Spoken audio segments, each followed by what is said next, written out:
Agora vai falar Carmiña Escrigas Galán.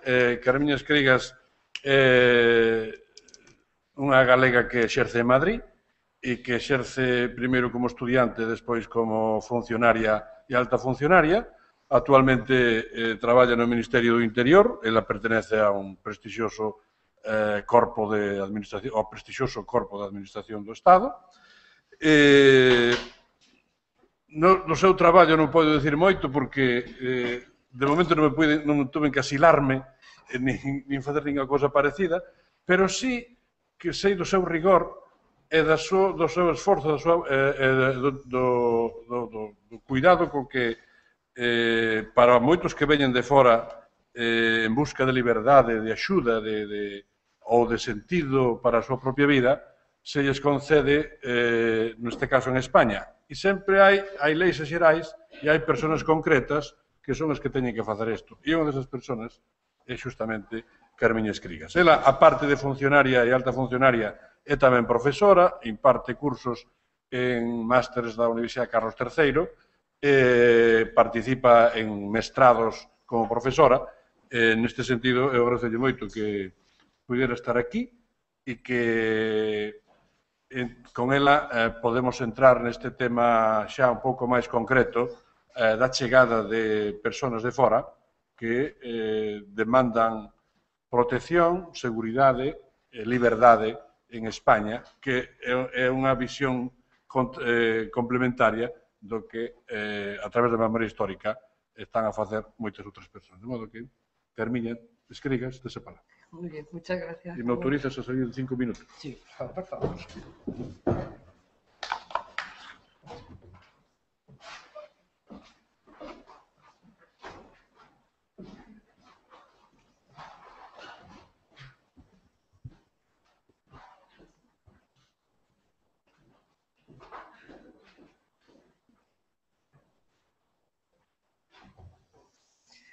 Muy bien.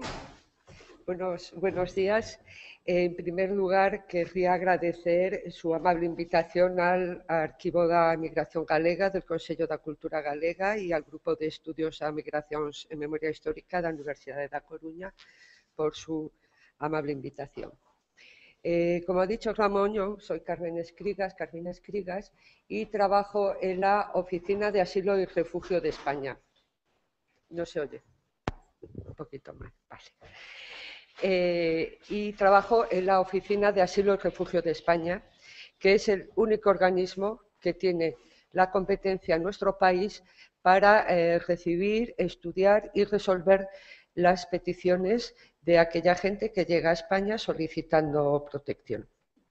Es un organismo que depende del Ministerio del Interior, pero tiene estrechas vinculaciones organizativas con el Ministerio de Asuntos Exteriores, el Ministerio de Trabajo, Empleo, Asuntos Sociales, Igualdad, Justicia y, por supuesto, una estrechísima colaboración con la Agencia de las Naciones Unidas para los Refugiados, el ACNUR, que forma parte de nuestro procedimiento.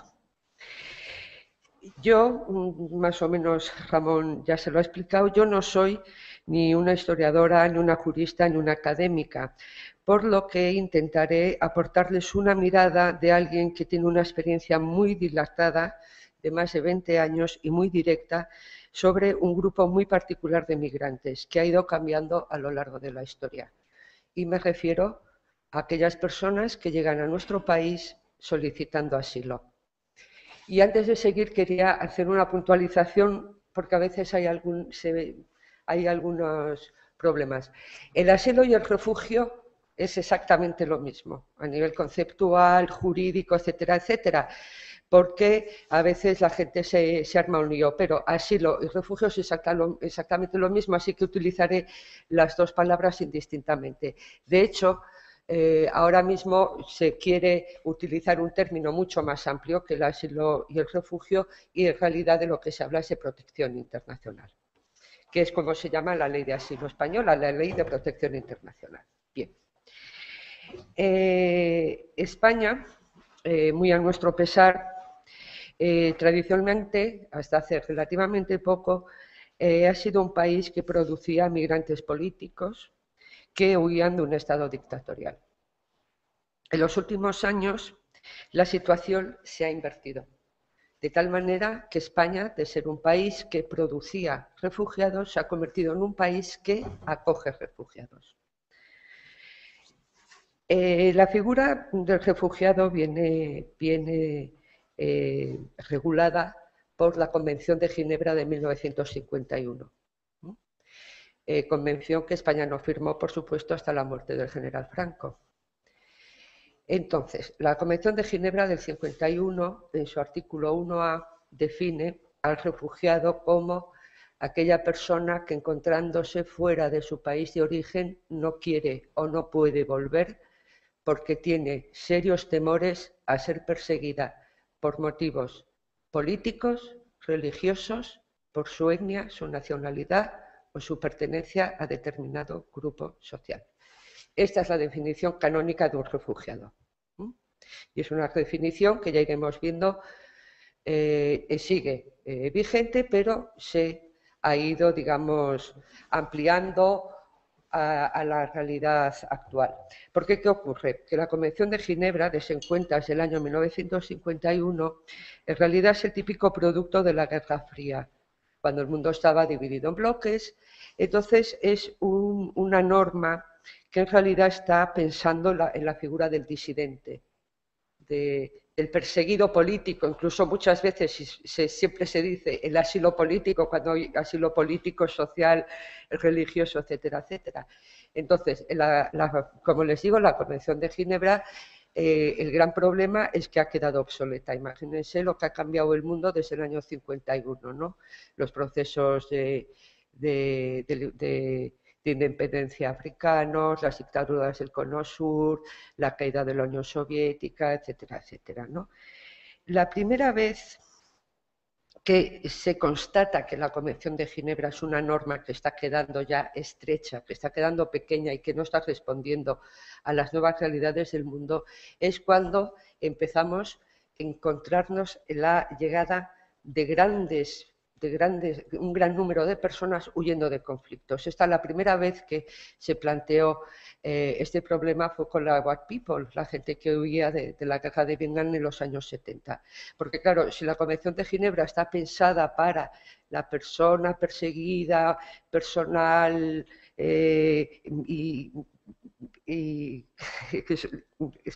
me remuldió como el término de la convención, personal y concreta para ese tipo de persecución, la convención se descubre que no sirve para hacer frente a gente que sencillamente lo que está haciendo es huyendo de situaciones de conflicto para salvar su vida, ¿no?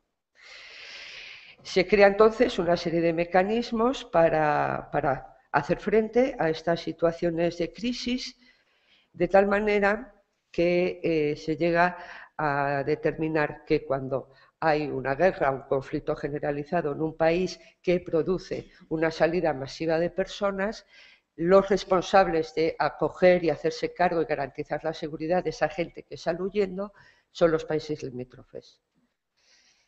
Es lo que se llama la responsabilidad local. Es decir, si hay una guerra en Somalia, los somalíes salen huyendo a Kenia y es Kenia la que se ocupa de atenderlos, protegerlos, etcétera, etcétera.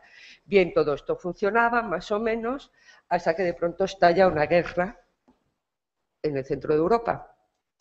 Me refiero a la guerra de los Balcanes. Y de pronto la guerra de los Balcanes pasa a ser responsabilidad de los países limítrofes, que éramos los países europeos. Desen cuenta que en esos años Alemania recibió 1,5 millones de peticiones de asilo de gente que huía del conflicto balcánico.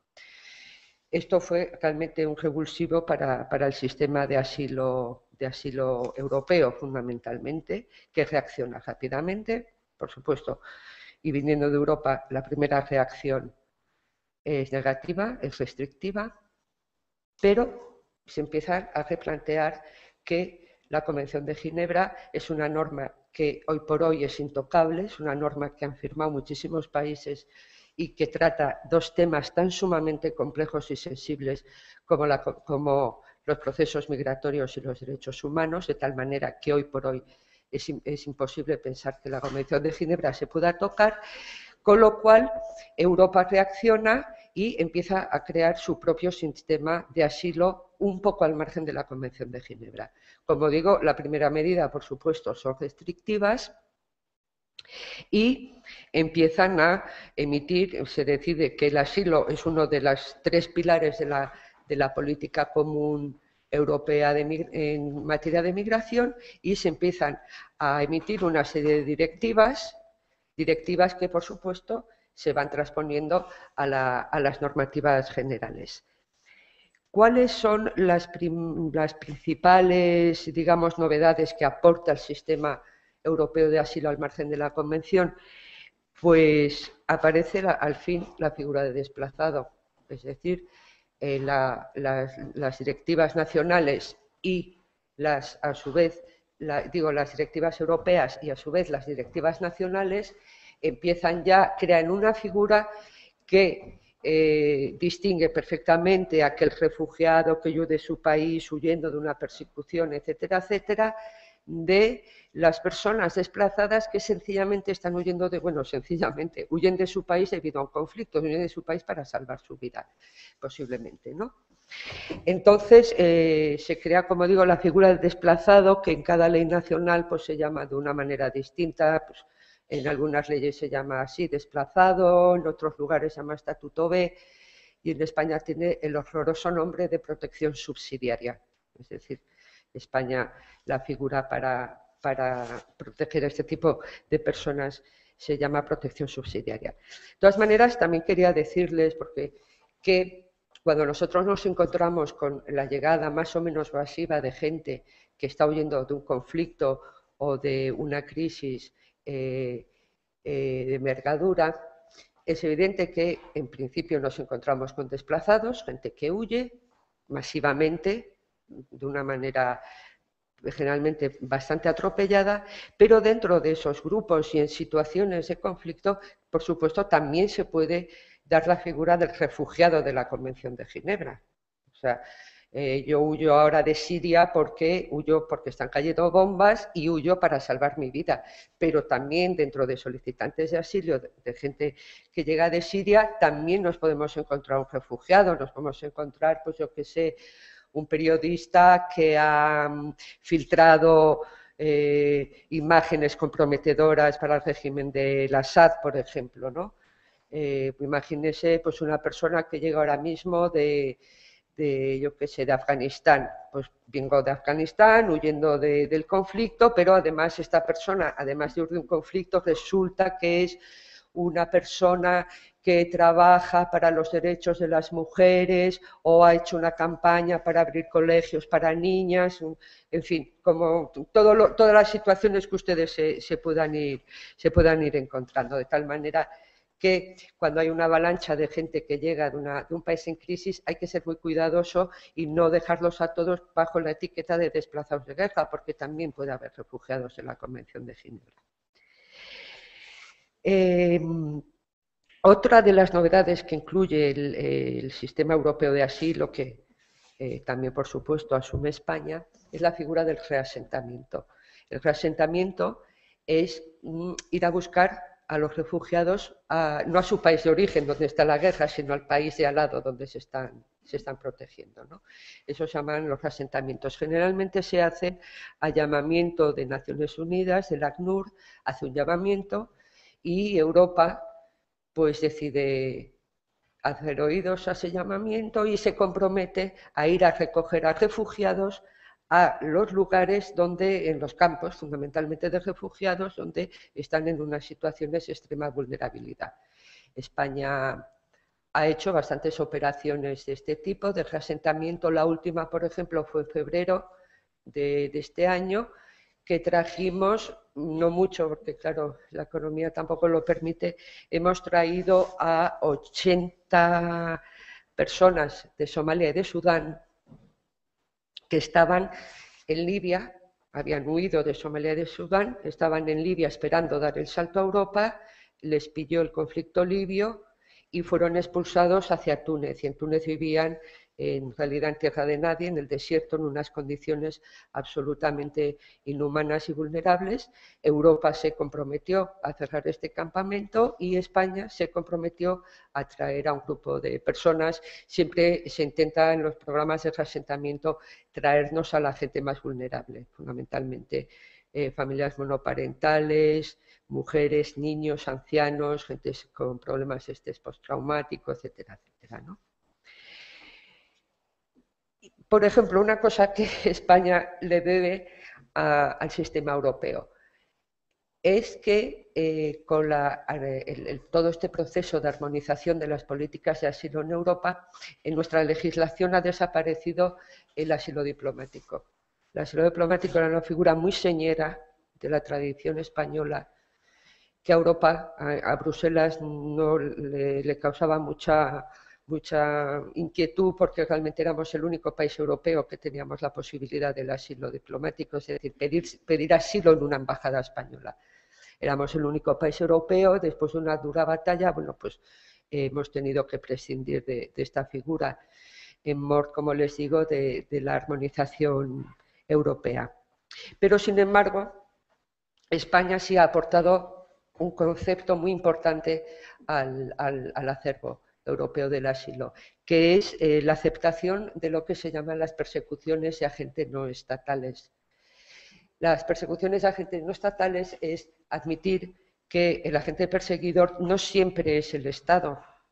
Muchas veces la gente es perseguida por paramilitares, grupos rebeldes, ejércitos irregulares, grupos guerrilleros, etcétera, etcétera. Esto era algo que el sistema europeo no admitía, a Alemania no le cabía en la cabeza, pero gracias a la insistencia y la experiencia española es algo que ya está en las directivas europeas, se reconoce la persecución de terceros como una de las persecuciones dignas de proteger, ¿no? Como les digo, la ley española actual es del año 2009 y entonces, como les vengo explicando, bebe de dos grandes fuentes. Por un lado, la Convención de Ginebra, por otro lado, el sistema común de asilo europeo. De la Convención de Ginebra, por mucho que haya dicho que bueno, es una ley obsoleta, que ya no se puede, que no responde a las necesidades y a las realidades actuales, es cierto que de la Convención se beben los principios básicos, el mismo concepto de refugiado, el mismo concepto de protección, que es lo que es el refugio, el mismo concepto de refugiado que les expliqué antes. Por supuesto, se mantienen y se respetan los principios, el principio de no devolución, el principio de ayuda administrativa y, por ejemplo, una cosa muy importante de la Convención de Ginebra que se mantiene en los sistemas europeos y nacionales son lo que se llaman las cláusulas de exclusión. Es decir, la Convención de Ginebra se protege a sí misma y crea los mecanismos para excluir de la Convención de Ginebra a todas aquellas personas que hayan cometido graves crímenes contra la humanidad, crímenes de guerra o contra los principios de Naciones Unidas. Porque, desgraciadamente, pues, en este mundo del asilo es frecuente encontrarnos con genocidas, criminales de guerra, terroristas, etcétera, etcétera. La Convención ya en el año 51 crea unos mecanismos para que esta gente no pueda beneficiarse de la protección y los excluye. Y quizá la gran novedad que supone la ley española del año 2009 es que por primera vez aparece en la ley puesto negro sobre blanco, se admiten dos nuevos motivos de protección, que son la orientación sexual y la violencia de género. La violencia de género es la primera ley del mundo, la primera ley de asilo, de protección internacional, que admite que la violencia de género es una de las situaciones que es tributaria de la protección bajo bien la Convención de Ginebra o el Estatuto B. Porque en realidad, como les vengo explicando, el sistema de asilo europeo y las leyes nacionales lo que han ido haciendo ha sido ampliando el concepto de protección, han intentado adaptar la Convención de Ginebra a nuevas realidades, porque si os se dan cuenta, ahora la protección ya no tiene solo que ver con la figura del refugiado, de la Guerra Fría, etcétera, etcétera, que tenía que ver fundamentalmente con situaciones relacionadas con hechos sociopolíticos. Ahora la Convención de Ginebra y las leyes nacionales, no la Convención de Ginebra, perdón, las leyes nacionales también protegen actitudes personales, como puede ser las situaciones de orientación, los casos de orientación sexual, y también protege temas que tienen que ver con el ámbito familiar o el ámbito doméstico, como es la violencia de género, entendiendo que la violencia de género es una grave violación de los derechos de las mujeres. Quería ahora señalarles algunos aspectos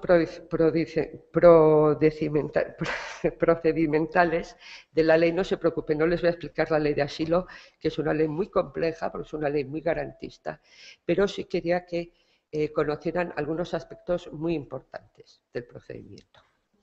En primer lugar, los efectos de una petición de asilo. Cuando una persona pide asilo en España, la primera medida es que esa persona no se puede expulsar de nuestro país. Se aplica el principio de la Convención de Ginebra, el principio de non-refoulement. Es decir, mientras las autoridades españolas deciden si esta persona puede o no puede volver a su país, por si acaso, no se le puede expulsar. Esto se le da un documento, etcétera, etcétera. Este es el efecto más inmediato. Una vez que formaliza la petición de asilo, pues esta persona ya cuenta con asistencia jurídica gratuita, con asistencia social. Ellos son ingresados en centros de acogida de refugiados que dependen tanto del Estado o están gestionados por ONGs humanitarias como Cruz Roja. Entonces, ellos entran en centros de acogida, en una red de pisos de acogida de refugiados, donde tienen asistencia social, asistencia psicológica, los niños escolarizados, asistencia médica, etcétera, etcétera. Esto es el efecto inmediato de una petición de asilo. Si a una persona se le reconoce realmente el derecho de asilo, refugio o la protección subsidiaria, cualquier tipo de protección, ¿eso en qué se traduce?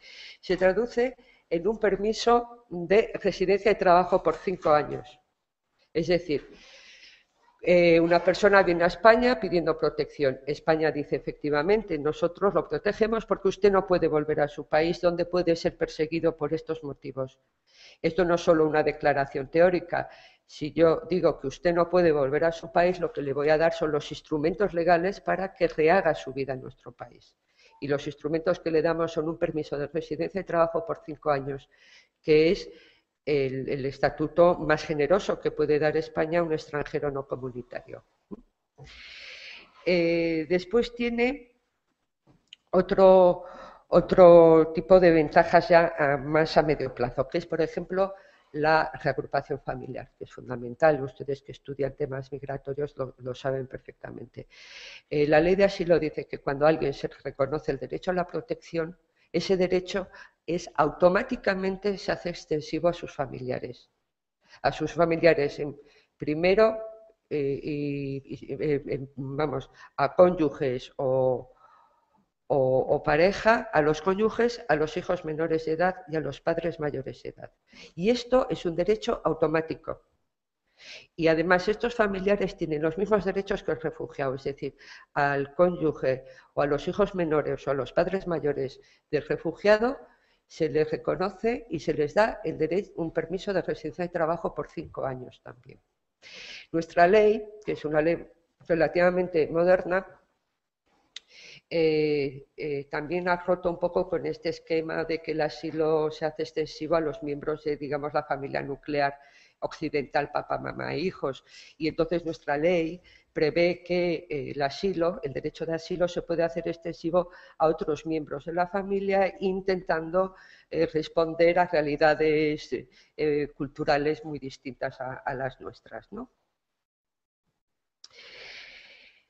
Y otra de las ventajas ya a más medio plazo que conlleva la concesión de la protección internacional, del asilo, de la protección subsidiaria, es que a los refugiados se les exige la mitad de años para obtener la nacionalidad española. Esto es importantísimo. O sea, saben que para que un extranjero consiga la nacionalidad española necesita 10 años de residencia continua y legal en nuestro país. A un refugiado solo se le exigirán 5 años. Es más, a los refugiados latinoamericanos, a los que se les pide 5 años para obtener la nacionalidad, si son refugiados pueden obtener la nacionalidad en 2 años y medio. Entonces, una cosa a medio plazo bastante importante, ¿no? Claro, todo el sistema de asilo es, como les he dicho antes, muy garantista. Todo está pensado para proteger a las personas que son tributarias de protección. Por eso tienen nada más llegar esta serie de ventajas sociales, etcétera, etcétera. Esto, por supuesto, ha producido un efecto perverso, y es que muchas veces el asilo se ha utilizado como una vía fraudulenta para entrar en Europa, en España. Es decir, yo pido asilo y de momento no me van a expulsar. Y además me van a dar una residencia, me van a escolarizar a los niños, va a tener tarjeta sanitaria, tal. Y bueno, pasarán unos meses, me dirán que no, pero bueno, yo ya estoy en territorio español y he ganado unos meses, ¿no? Entonces, claro, esto ha producido que nos hayamos visto obligados a crear unos organismos más o menos complejos para determinar quiénes de las personas que están pidiendo protección en España realmente son tributarias de esa protección, es decir, gente que no puede volver a su país por 2 motivos, de la Convención de Ginebra o de nuestra ley nacional, o personas que son en realidad migrantes económicos que están utilizando la vía del asilo pues como una manera cómoda, sencilla y segura de entrar en el espacio Schengen. Ahora le quería explicar quiénes son, por qué vienen y de dónde. En este aspecto, la Oficina de Asilo y Refugio en España es un observatorio privilegiado de la migración, tanto legal como ilegal. Me explico.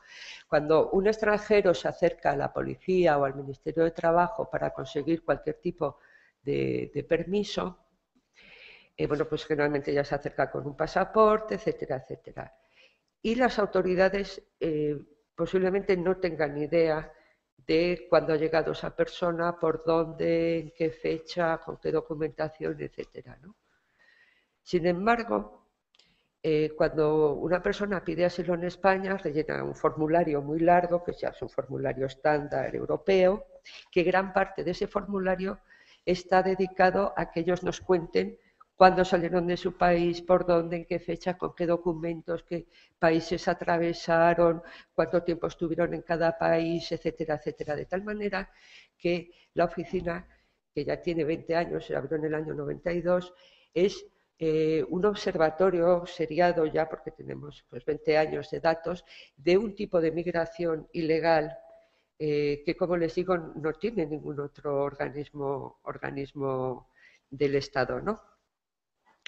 Y no solo la oficina es un observatorio, digamos, privilegiado de la migración, sobre todo ilegal, porque bueno, la migración legal es muy fácil seguirle el rastro, tanta gente llegó a Barajas con visado y pasaporte, eso está por ahí en los registros. El problema aquí es tener datos de la migración ilegal. Y como les digo, no solo es un observatorio del proceso migratorio, sobre todo de la migración ilegal, sino que la oficina tenemos la triste suerte de disponer de una fotografía casi instantánea de los conflictos que actualmente hay en el mundo, porque una de las consecuencias inmediatas de las grandes crisis humanitarias, es el desplazamiento de población. Y la Oficina de Asilo es el observatorio donde vemos cómo esa gente va saliendo y va llegando a nuestro país, ¿no? Yo a veces cuando echo la vista atrás y pienso, ¿no?, los 20 años que llevo en la oficina, es como si hubiera un terreno con cortes estratigráficos, ¿no? Y entonces empiezo a pensar años 90 y me viene a la mente el Perú de Sendero Luminoso, los Balcanes, Argelia, la caída de la Unión Soviética, llegan los primeros rusos, ¿no? La siguiente década en España y en la oficina está marcada por la crisis colombiana. Y después siempre las guerras africanas, primero Angola, Liberia, Sierra Leona, Costa de Marfil, ahora Mali, siempre, siempre. Los conflictos enquistados, Sudán, Eritrea, Somalia, Etiopía, Palestina, ¿no? Entonces, dése cuenta que nosotros tenemos el registro de los movimientos migratorios que estos hechos han producido, ¿no? Como le digo, al fin y al cabo tenemos la memoria, ¿no? O somos uno de los guardianes de la memoria de la historia más dramática de los últimos 20 años. También es importante porque no solo tenemos cifras, por supuesto, sino que también tenemos historias. Cuando ellos piden asilo, es evidente, aparte de por dónde vienen, cuándo, etcétera, tienen que contar, y esta quizás la parte más importante de la petición, tienen que contar por qué piden asilo, qué les ha pasado en su país, qué les ha llegado a la situación de llegar a España solicitando protección. ¿Qué motivos invocan? Pues todos los que ustedes se puedan imaginar. Antes les dije que la migración económica muchas veces utilizaba la vía de asilo como subterfugio para entrar en Europa, de tal manera que muchas veces, ¿por qué pide usted asilo en España? Pues porque quiero trabajar, esto nos lo encontramos, porque, sé, historias peregrinas, mi madre se ha casado y me llevo mal con mi padrastro y me ha echado de casa, bueno, en fin, de todo, ¿no? Pero fundamentalmente nos encontramos con historias de persecución, historias muy duras de persecución. Los motivos invocados, pues bueno, por supuesto siguen los típicos de la Convención de Ginebra, ¿no? Los perseguidos por motivos políticos, las persecuciones religiosas. Esta es una cosa que en la oficina nos está llamando muchísimo la atención, lo que ha crecido en los últimos 3 o 4 años las peticiones de asilo basadas en persecución religiosa. Muchísimo, sobre todo países como Afganistán, Pakistán, la India, Bangladesh. Es una cosa, un fenómeno sobre el que hay que reflexionar. Pero también nos encontramos con peticiones que alegan unas nuevas realidades que desde luego los padres de la Convención de Ginebra ni siquiera hubieran soñado, ¿no? Nos encontramos peticiones de asilo basadas, por ejemplo, ahora muchísimo en lo que viene a llamarse la sociedad civil, ¿no? Esto son peticiones típicas de la antigua Unión Soviética, donde la política como estructura de partidos, etcétera, está completamente viciada y realmente la oposición está en la calle, ¿no? En los grupos ciudadanos, en los grupos de derechos humanos, etcétera, ¿no? Que se viene a llamar la sociedad civil. Recibimos peticiones de feministas, de activistas feministas, de mujeres que huyen de México y de Centroamérica de los terribles procesos y efectos de los feminicidios. Recibimos ecologistas, recibimos blogueros, el otro día un caso muy interesante. Recibimos, por ejemplo, funcionarios que denuncian casos de corrupción. Recibimos mujeres que huyen de la ablación o de matrimonios forzados o de las leyes de sangre. Ya, como les digo, un tipo de peticiones o de perfil de peticionario que hasta hace poco era imaginable y por supuesto muchísimas peticiones basadas en problemas de orientación sexual, es decir, la gente que en su país es perseguida porque es gay, lesbiana, transexual, intersexual, bisexual, etcétera, y la violencia de género, es decir, aquellas mujeres que son objeto de violencia en el seno familiar. De todas maneras, una cosa que sí me gustaría que tuvieran clara es que el concepto y la persecución es algo muy complejo y muchas veces las causas de persecución están muy imbricadas. Es decir, es muy raro ver, bueno, no es raro, pero no es frecuente ver una persecución solo política, una persecución solo religiosa. Por ejemplo, ustedes imagínense un checheno, que lo persiguen los rusos. ¿Lo persiguen por qué? ¿Por qué checheno entonces es independentista? ¿Porque se quiere independizar la República Chechena de la Federación Rusa? ¿Por motivos políticos? ¿Lo persigue por motivos religiosos? ¿Porque el checheno es musulmán y los rusos son ortodoxos? lo persigue por motivos étnicos, porque el checheno es caucásico y el ruso es eslavo, pues lo persigue por todo a la vez, porque el mundo es así de complicado, no hay una causa unívoca de persecución, las persecuciones suelen ser transversales. Por ejemplo, los partidos políticos africanos. Los partidos políticos africanos generalmente no responden a unos parámetros ideológicos como el sistema occidental, sino que tienen, no es el mío, no, eso faltaría. Me perdí, no. Por ejemplo, los partidos africanos no responden, como les digo, a unos principios ideológicos, ¿no? Según el sistema más occidental, sino que tienen un gran componente étnico, tribal, de clan o territorial, de tal manera que en Costa de Marfil se persigue a este partido porque tiene esta ideología o porque este partido de los Pearl, que son del norte de la isla, del país donde hay una rebelión, etcétera, etcétera. De ahí de nuevo nos vemos cómo los motivos de persecución están estrechamente unidos unos a otros. También, por ejemplo, hay que tener en cuenta que las persecuciones no siempre emanan de la legislación de los países. Esto también es un aspecto bastante importante porque a veces la persecución, hay países, lo que se llama democracias de papel, que sobre el papel tienen unas leyes estupendas, súper liberales, muy garantistas, etcétera, pero en realidad lo que importa de verdad es la actitud de la sociedad o el funcionamiento de unos códigos no escritos. Esto es muy típico, por ejemplo, en los casos de los homosexuales, que es en países donde la homosexualidad no está tipificada como delito, pero la sociedad rechaza, hostiga y estigmatiza a los homosexuales hasta tal punto que su vida en el país se convierte realmente en imposible y tienen que salir huyendo, ¿no? En cuanto a las tipologías de persecución, bueno, pues en fin, son infinitas, como ustedes se pueden imaginar. El horror y la capacidad de maldad del ser humano es infinita.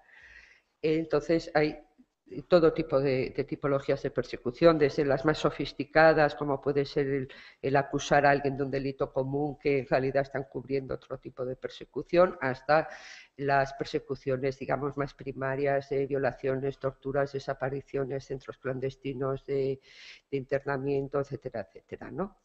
Hay que aceptar cualquier tipo de persecución. Por eso, en nuestro trabajo, nosotros, los responsables del estudio de las solicitudes, estamos especializados por países y por áreas geográficas, porque realmente nuestro principal instrumento es el conocimiento del país de origen, para saber cómo funcionan allí los sistemas represivos, quién persigue a quién, cómo se persigue, etcétera, etcétera, ¿no? Y también es cierto que a veces la persecución se convierte en una especie de juego de espejos distorsionadores, ¿no? Por ejemplo, el caso que es muy frecuente, nos lo encontramos con muchísima frecuencia, que es lo que se llama en la jerga la imputación de ideología. ¿Me explico? Ustedes imagínense un campesino colombiano, está allí en su finca. Vienen los guerrilleros, me da igual, las FARC, el ELN. Le piden ganado, se quedan un par de días allá acampados y tal, y se van. Inmediatamente llega el ejército o paramilitares. Ah, tú ayudas a los rebeldes, tú eres un guerrillero, tal, no sé qué. O al revés, llegan los paramilitares o el ejército, acampan en la finca, se comen su ganado y tal, no sé qué, y a los 3 días aparecen las FARC, ah, eres un sapo, tal, no sé qué, no sé cuánto.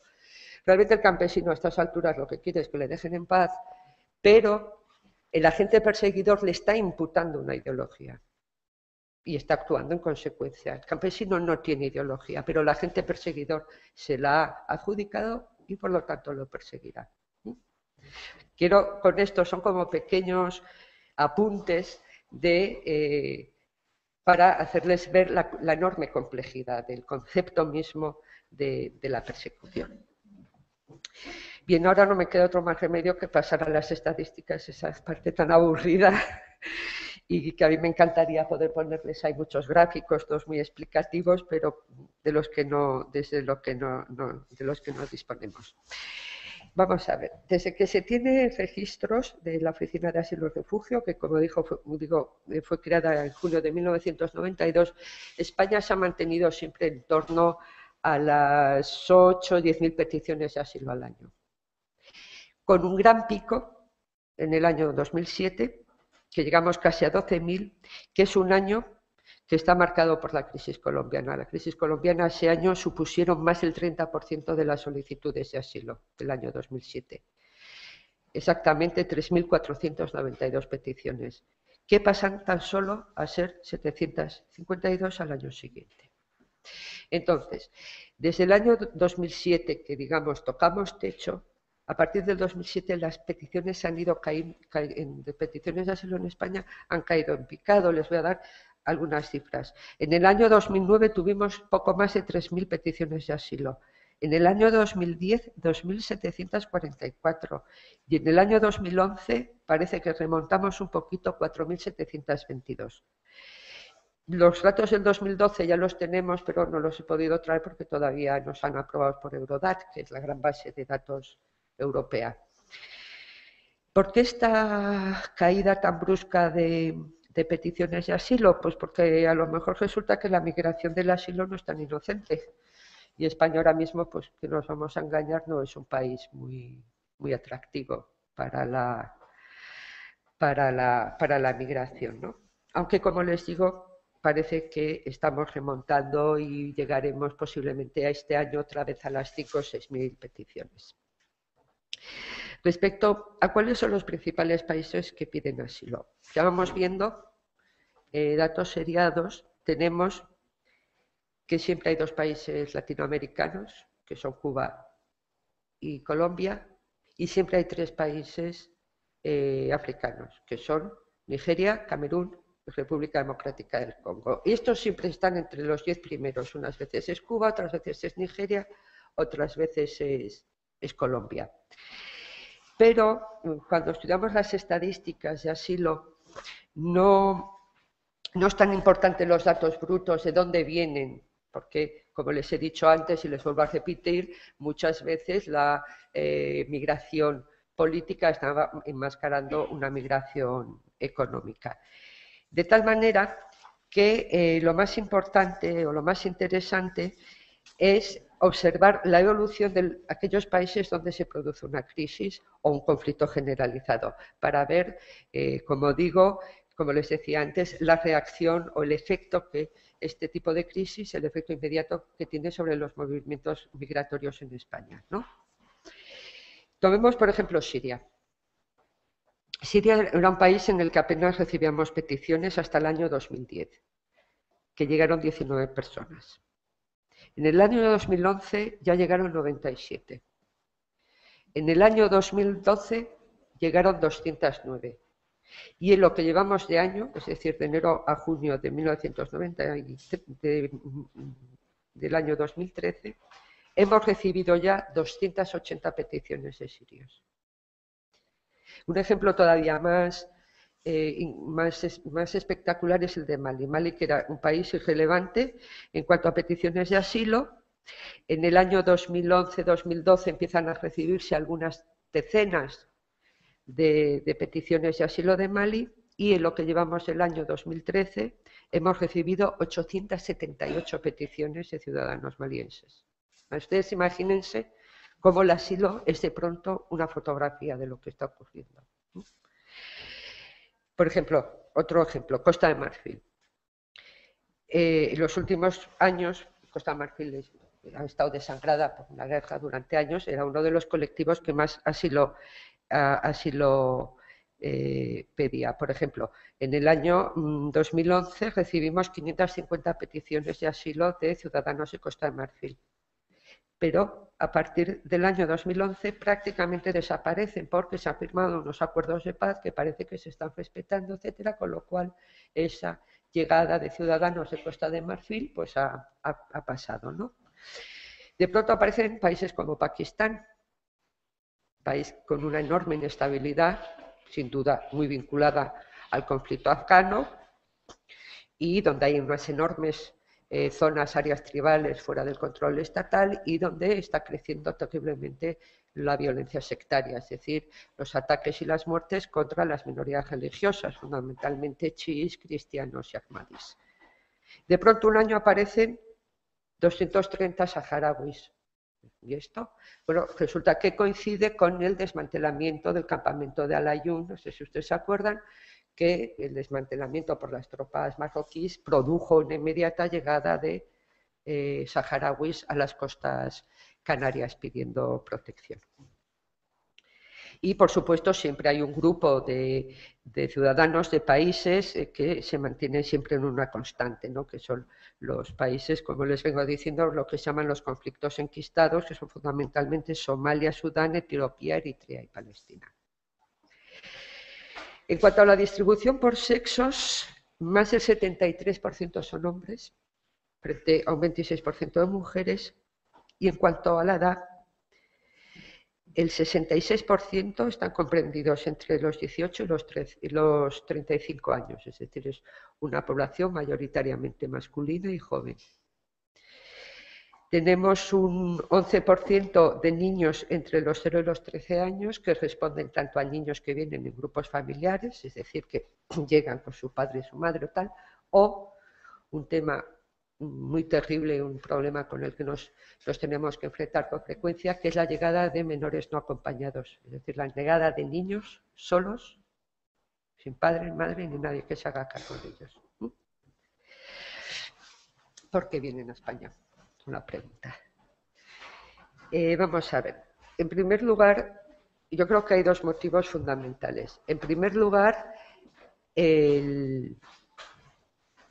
por una cuestión por afinidad cultural, y de esto saben ustedes muchísimo más que yo. Es decir, es normal que un latinoamericano, si se ve obligado a huir de su país, venga a España, donde hay una afinidad cultural, conoce el idioma y, sobre todo, esto es muy importante, ya tiene unos colectivos asentados, un colchón social o familiar que le puede prestar ayuda en los primeros meses, ya tiene quizá contactos para un trabajo, etcétera. Esto seguramente que lo conocen ustedes mucho mejor que yo.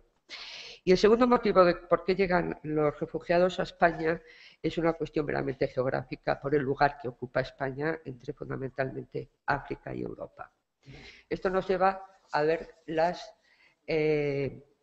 vías de entrada de refugiados o de solicitantes de asilo en España. Vamos a ver, hay, digamos, tres grandes vías fundamentales de entrada. La primera es la que utilizan los latinoamericanos, es la más fácil. O los directos, avión, generalmente al aeropuerto de Madrid-Barajas. Claro, ¿qué pasa? Ellos llegan, o bien no tienen visado, o bien no tienen dinero, o bien no está la policía, los para en la frontera, y en la frontera, en el aeropuerto de Barajas, piden asilo en ese momento. O utilizan España como tránsito a un tercer país y en el tránsito aeroportuario piden asilo. Esto, por supuesto, por ejemplo, bueno, Cuba, claro, ha cambiado ahora su política migratoria, pero, por ejemplo, los cubanos compraban una carta de invitación de un ruso porque Rusia no les pedía visado. Entonces, compraban un billete de avión La Habana, Madrid, Moscú, se quedaban en Madrid en el tránsito y en el tránsito piden asilo. Como les digo, esto es como es habitual, vamos, como es lógico, es la vía de entrada utilizada por toda Latinoamérica. Hablo de Colombia, Cuba, México, Honduras, Guatemala, etcétera, etcétera. No obstante, el itinerario que utilizan los refugiados o los solicitantes de asilo, hay que tener en cuenta que porque les he hablado de la vía, digamos, más sencilla y más, entre comillas, legal, ¿no? Pero es muy importante que ustedes tengan en cuenta que los refugiados utilizan las mismas vías y los mismos itinerarios que la migración económica, que generalmente son vías ilegales. Ellos tienen que huir del país y lo normal es que se pongan en manos de un traficante que les garantiza que van a llegar a Europa. No siempre les garantizan a qué país. Yo te garantizo que te llevo a Europa. De tal manera que, como les digo, ellos utilizan las mismas vías y las mismas rutas ya preestablecidas por la migración económica. Esto, claro, a nosotros nos crea un problema, sobre todo cuando hablamos de llegadas masivas de personas, porque vienen en lo que se llaman flujos mixtos, ¿no? Vienen migrantes económicos y posibles refugiados todos juntos.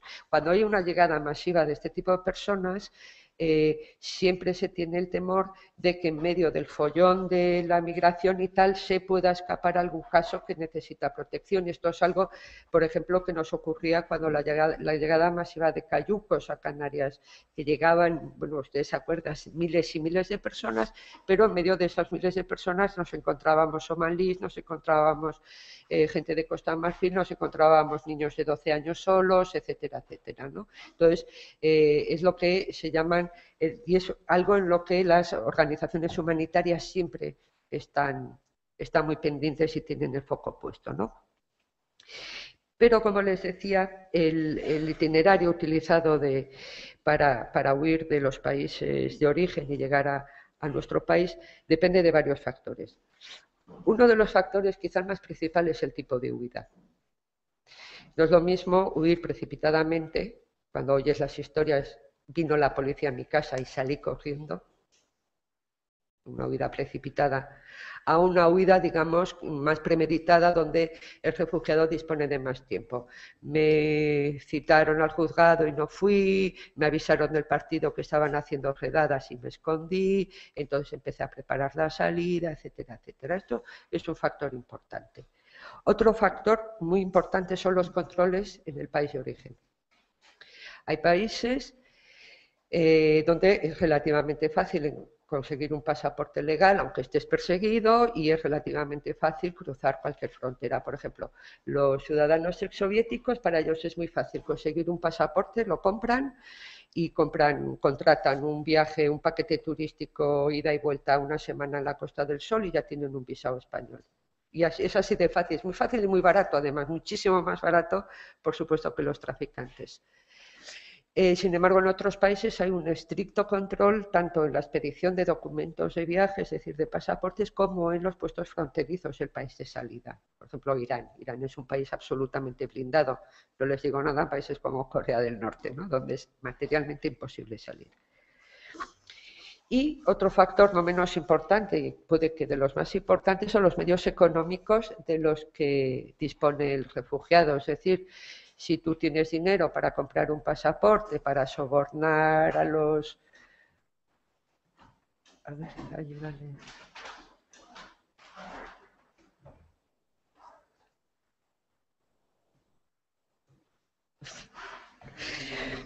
Sí, no, ya voy acabando. Es decir, si tú tienes dinero para comprar un pasaporte, sobornar a los guardias de seguridad, a los guardias de los puestos fronterizos y comprar un billete de avión, pues seguramente el viaje, desde luego, es más cómodo, más rápido y posiblemente más seguro, porque les vuelvo a repetir, el hecho de que un refugiado llegue a nuestro país indocumentado, ilegal, con pasaporte falso, etcétera, nunca se le va a penalizar por eso. Entonces, como decía antes, una de las grandes vías de entrada en España es la utilizada por Latinoamérica, vuelos directos desde cualquier país latinoamericano.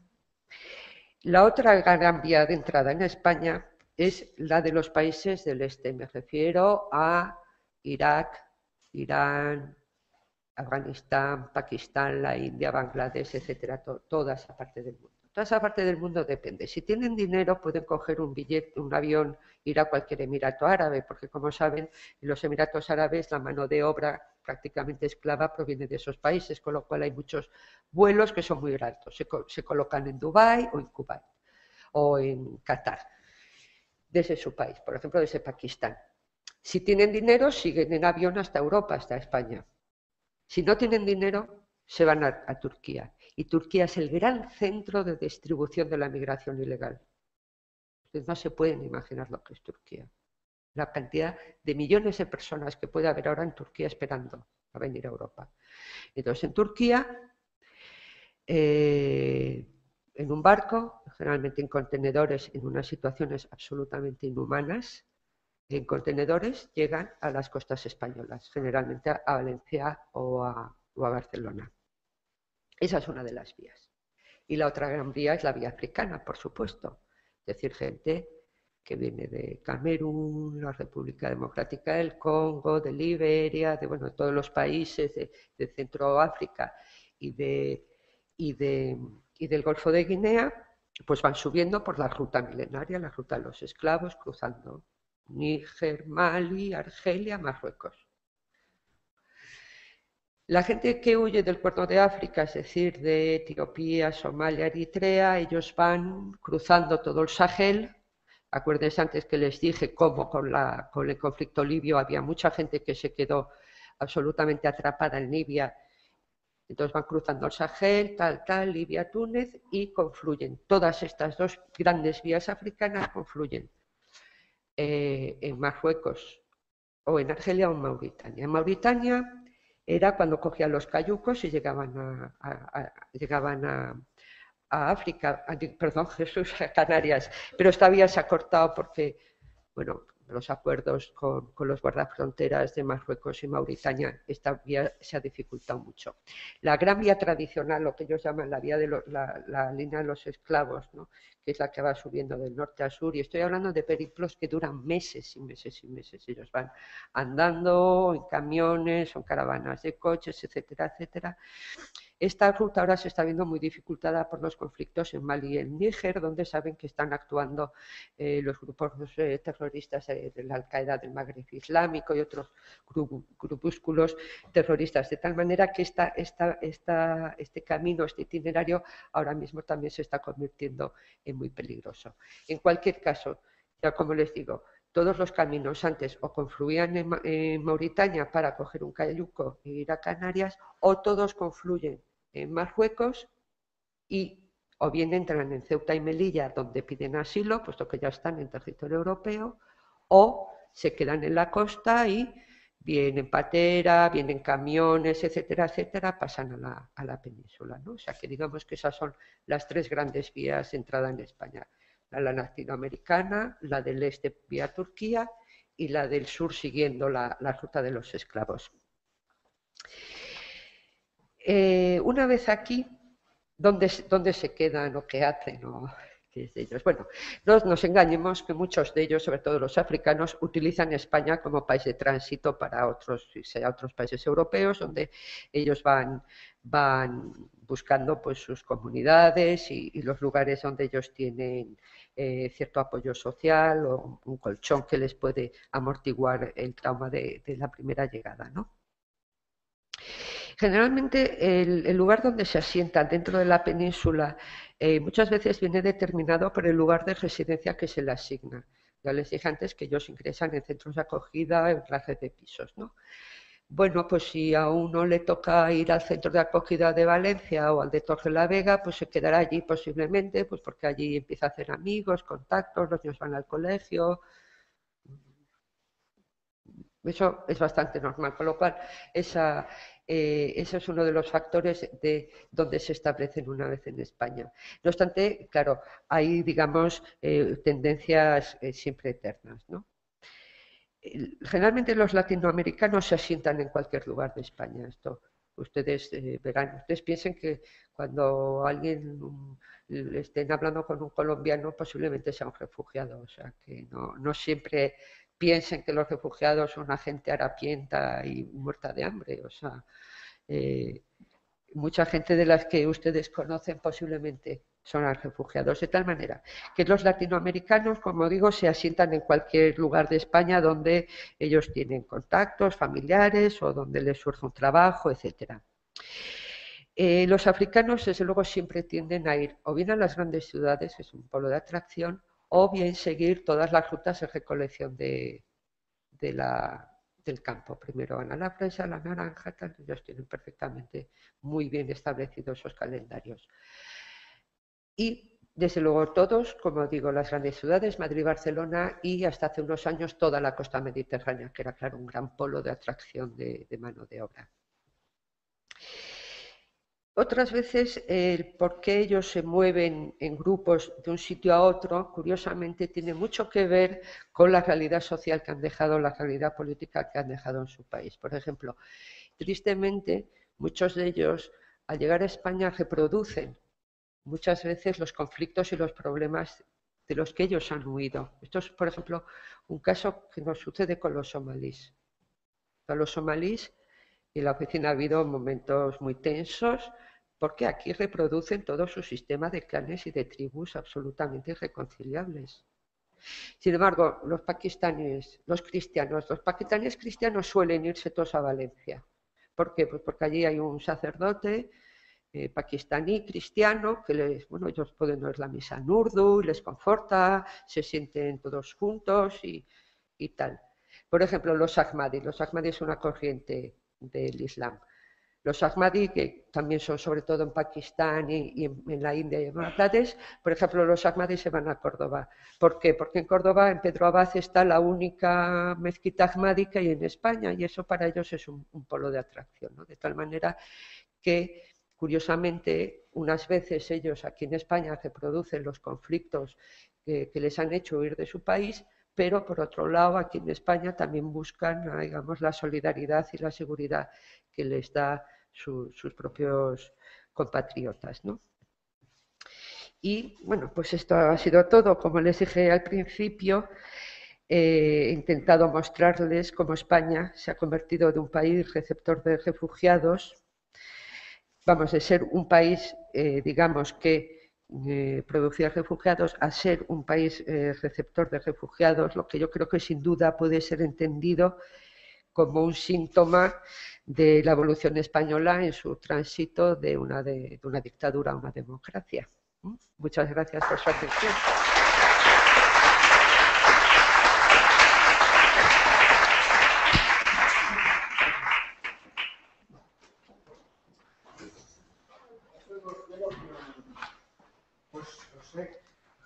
Me he pasado mucho. Me he pasado mucho. 5 minutos para que haya un pequeño... ¿Una pregunta? Antonio. A ver, Carmen. Dime. Muchísimas...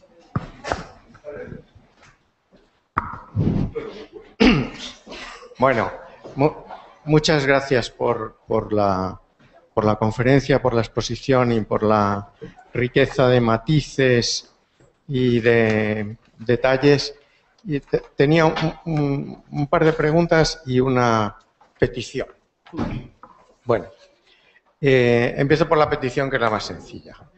Aunque tú has dicho que esto de los datos es una cosa muy aburrida, a mí me gustaría que nos ofrecieras, bueno, y que fueran, en fin, que estuvieran a nuestra disposición de los investigadores los datos que has ido desgranando.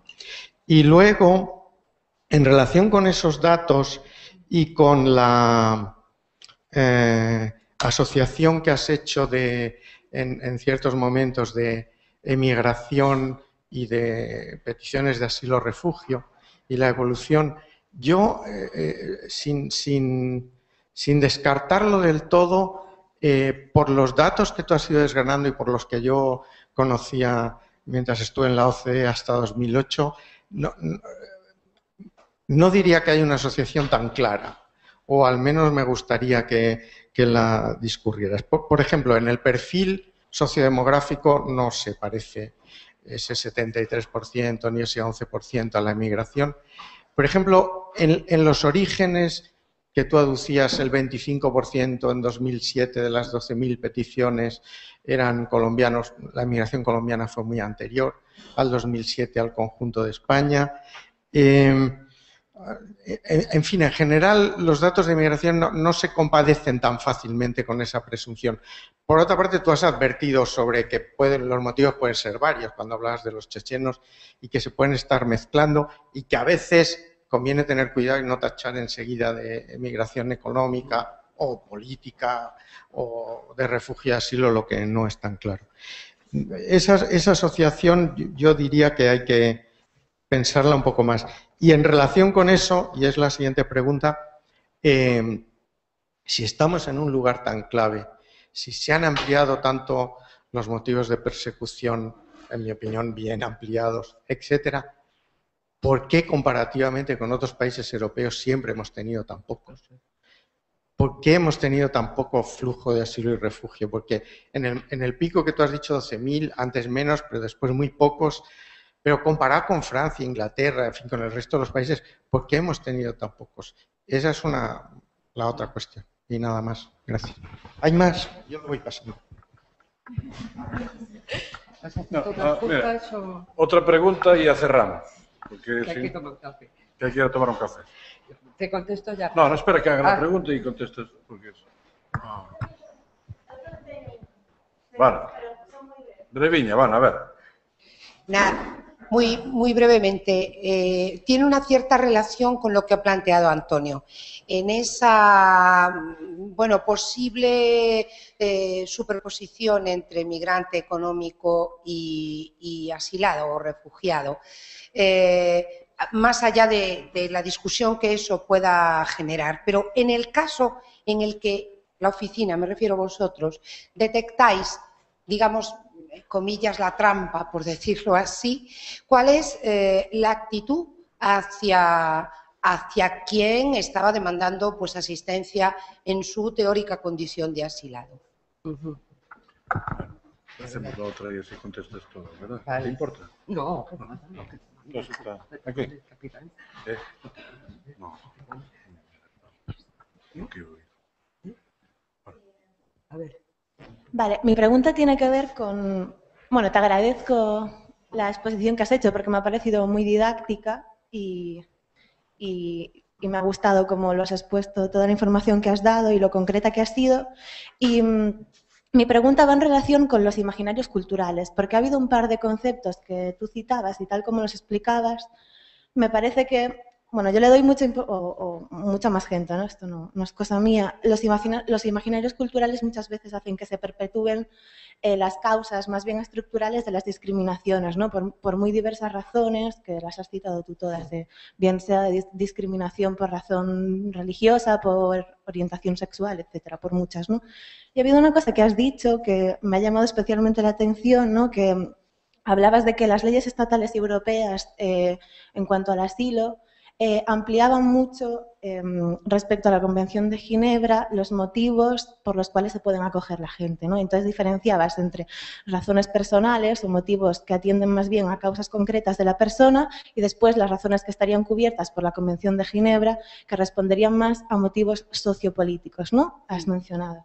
Sin embargo, has asociado... o que se trata más bien, no creo que sea tuya la diferenciación, que desde la Convención de Ginebra se cubren aspectos sociopolíticos y, sin embargo, la discriminación por razón de género se incluye dentro de las legislaciones estatales o europeas como un problema que atiende a la persona directamente. Y te quiero preguntar por qué este tratamiento al género como una cuestión que atiende a la mujer, en concreto a la persona, y no, en cambio, a todo el colectivo de personas. O sea, ¿por qué el género no se considera, de acuerdo a la legislación de la Convención de Ginebra, como un asunto sociopolítico? Porque ya que usamos el concepto género, ¿no? Y no usamos el concepto sexo, ¿no? ¿Por qué esa diferenciación? Para mí, de hecho, el género es un tema sociopolítico y el género ha sido demostrado por todas las corrientes feministas como un tema a reivindicar en conjunto de la sociedad, no concreto a las personas. Carmiña. A ver, datos. Vamos a ver, el problema de los datos de asilo es que, claro, como ustedes se pueden imaginar, son los datos que están absolutamente protegidos por la Ley de Protección de Datos, porque nosotros disponemos de datos, pues claro, la ideología de la gente, sus creencias religiosas, su orientación sexual, es decir, una serie de datos que no pueden salir de la oficina. Claro, como nuestra base de datos no está pensada para estudios sociológicos, vamos a ver si me explico. La oficina puede facilitar los datos de cuántos vienen y de dónde, y por qué edad y sexo, pero nada más. No podemos dar otros datos, no podemos dar los motivos de persecución por porcentajes, no podemos dar ese tipo de información, con lo cual es verdad que siempre son unos datos que quedan muy escasos, ¿no? Respecto, por supuesto, has puesto muy buen ejemplo de la inmigración colombiana como inmigración, lo que nosotros llamamos inmigración mixta. Es un país que producía tantos migrantes económicos como refugiados. Pero no todos los colombianos pedían asilo, ¿sabes? Y entonces, estos son justamente los grupos que a nosotros más nos preocupan, porque es muy peligroso pasar por alto bueno, si es un, yo qué sé, es un ecuatoriano, vendrá a trabajar, ¿no? Puede ser un ecuatoriano, cuidado, eso no es tan fácil, ¿no? ¿Y por qué tenemos tan pocas peticiones de asilo en España respecto a Europa? Esa es la gran pregunta. Yo creo que es porque en España el procedimiento de extranjería y el procedimiento de asilo está perfectamente diferenciado. Sin embargo, en Europa todo es la misma línea. O sea, en Europa todo extranjero ilegal es solicitante de asilo. Y en España eso no ocurre. De hecho, si tú ves las estadísticas europeas, siempre les coincide el país que recibe mayor emigrantes con el país que más pide asilo. Por ejemplo, en Alemania el país que más emigrantes hay es Turquía. La gente que más pide asilo es Turquía. En España esto no pasa. En España el país, bueno, aparte de ahora Rumanía, que ya son ciudadanos europeos, en España el país que más ciudadanos tiene son Marruecos, Ecuador y República Dominicana, 3 países que nunca han pedido asilo. Marruecos, muy poco. O sea que en España existe esta enorme diferenciación entre la vía del asilo y la vía, digamos, de la migración económica. Quizá porque, no sé muy bien, o porque la política española, a pesar de todo lo que se diga, puede que sea más permisiva que la política europea de migración, o porque en España es relativamente más sencillo acabar obteniendo algún tipo de estatuto por los 3 años de Reagan, etcétera, etcétera. Pero es verdad que en España siempre ha estado completamente diferenciada. Si España hiciera solicitante de asilo a todos los extranjeros ilegales, seríamos la primera potencia mundial, porque tenemos incontables, ¿no? Respecto a lo que usted me preguntaba, que era cuando a una persona se le dice que no. Espera un momento. Y por ejemplo, esto se ve muy claro en las estadísticas de reconocimiento. Las estadísticas de reconocimiento en España, en Europa, están alrededor del 8 y el 10%. Y en España están alrededor del 26%. Es como, ¿sabes lo que te quiero decir? Es como si en Europa realmente el gran tópico de que la vía del asilo es la vía de la migración económica, fraudulenta, etcétera, etcétera, yo creo que es un sistema que funciona más en España, digo en Europa que en España. Yo creo que es mi percepción personal. Respecto a qué se hace con la gente que se le deniega la protección, más o menos me quería decir. Pues van a la oficina, le denegamos la protección, le devolvemos su pasaporte y esta persona queda como un extranjero más, ilegal en ese momento, a no ser que tenga un visado o cualquier otro tipo de permiso en España, pero queda como un extranjero ilegal que acaba de llegar a España sin mayor trámite. Ya pasa a ser una cuestión policial. Desde luego, la oficina, en contra de lo que sí pasa en las oficinas de asilo europeas, la oficina de asilo no expulsa. O sea, de mi oficina nunca sale nadie expulsado. Nunca. Y lo de género. Vamos a ver, hay en el punto de vista del asilo, que todo el tema de género ha seguido una evolución muy interesante, porque es una evolución muy paralela a los movimientos feministas, a los primeros movimientos que empiezan a reivindicar los derechos de la mujer, ¿no? Hay que ir diferenciando un abanico, porque muchas veces los conceptos se acaban mezclando todos y utilizando unos por otros. Vamos a ver, en primer lugar está las peticiones de asilo en los estatutos por orientación sexual, esto es muy claro, homosexuales, tanto gays, lesbianas, transexuales, bisexuales, intersexuales, LGTBI, por un lado. Después está la persecución por motivos de género, que es cuando la mujer es perseguida en su condición de mujer, o que el hecho de que sea mujer la hace más vulnerable frente a una persecución, porque hay sociedades donde la mujer no puede acceder a los mecanismos de protección. Para una mujer no es fácil litigar, no es fácil buscar la protección de la policía, de los jueces, etcétera, de tal manera que en ciertas sociedades el hecho de ser mujer te convierte en un ser más vulnerable. Y esto sin paternalismos ni feminismos baratos, pero esto es así. O los casos ya extremos, como puede ser Afganistán, que el hecho de ser mujer es en sí mismo un estigma y te está, digamos, retrayendo de unos derechos básicos como es el derecho a la educación o a la asistencia médica, sin ir más lejos, ¿no? Todo esto tiene muchos matices, porque dentro de la persecución por motivos de género están, por ejemplo, las ablaciones, los matrimonios forzados y las leyes de honor. Las leyes de lo que se llama en Pakistán las leyes de sangre, ¿no? Y en tercer lugar, y esta es la gran novedad, porque realmente la persecución de género, más o menos estirando la Convención de Ginebra y tal, pues se podía ir metiendo de alguna manera y tal. Lo que sí es una novedad es el tercer gran paso, que es la violencia doméstica, que es distinto a la violencia de género. La violencia doméstica nosotros la entendemos tal como es la definición de la ley española, es decir, la violencia que ejerce la pareja sobre la mujer. Y dése cuenta que cuando viene una mujer pidiendo asilo por una cuestión de violencia de género, perdón, ¿ve cómo? Fíjense, hasta yo me he confundido violencia de género, violencia doméstica.